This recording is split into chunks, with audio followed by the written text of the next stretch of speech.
Rosy, muy buenas tardes. Bueno, al parecer hoy en Argentina la bola pica y se extiende. Las encuestas indican balotaje, es decir, segunda vuelta, un escenario que ya se iba dibujando desde los resultados de las primarias, cuando tres formaciones políticas reunieron alrededor del 30% de los votos cada una de ellas. Seguramente en varias ocasiones ha escuchado que esto ha sido unas elecciones de tercios, pues se trata precisamente de eso. Y cuando vamos a los sondeos, desde ese evento hasta la fecha, el panorama no ha variado mucho. Recordar que para salir electo en primera vuelta se necesita más del 45% de los votos o 40% o más, con una distancia de 10 puntos respecto al segundo candidato más votado. Antes de centrarnos en un tema específico de este proceso electoral que les quiero sugerir, quiero antes mencionarles lo que para mí constituye uno de los puntos más interesantes. Y no me refiero al fenómeno Milei, tantas veces ya explicado, sino al de Sergio Massa como candidato. Me explico, sabemos el contexto que vive Argentina hoy. Un gobierno que tuvo y tiene las mejores intenciones y que de pronto se vio envuelto en una tormenta perfecta, una deuda exorbitante y heredada con el FMI que hay que pagar, pandemia y el desplome económico que trajo la misma, una sequía tremenda en uno de los mayores productores de alimentos del mundo, la habitual arremetida de la derecha y también, lamentablemente, la habitual división dentro del peronismo, que estemos claros, solo le hace un favor a la oposición.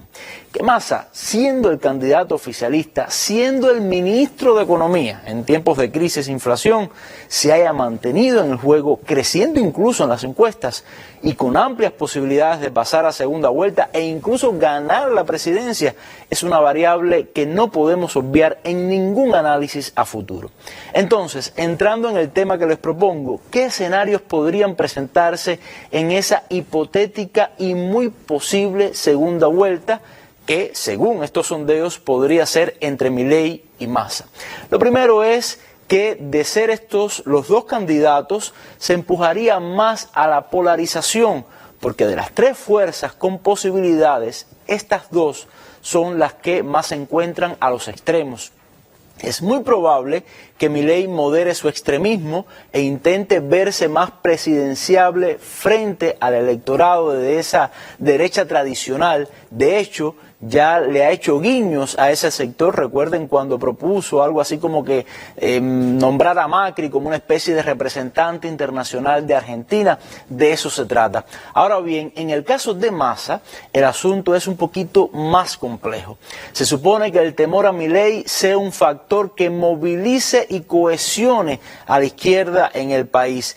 Pero no se puede dar por sentado, porque una parte, como ha sucedido en otras ocasiones, puede decidirse por la abstención. Y por otro lado, no basta con unir a las bases, también hay que unir a la dirigencia de ese amplio abanico que se llama peronismo.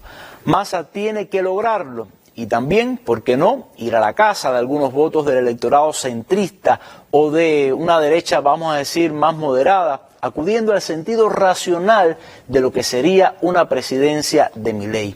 Massa debe además convencer no solo de que la otra opción es un desastre, sino que su administración traerá mejores tiempos y que el sacrificio presente es la base necesaria para una recuperación. Debe envolver su campaña de ese componente emocional que hace a la política no solo una ciencia, sino también un arte. Y en ese periodo, marcado por una caza despiadada de votos, será sumamente necesario otro elemento indispensable hoy en la política y sin el cual no se pueden explicar muchos fenómenos y resultados. Me refiero a la comunicación y a la estrategia de comunicación. Así me despido y nos vemos el próximo domingo.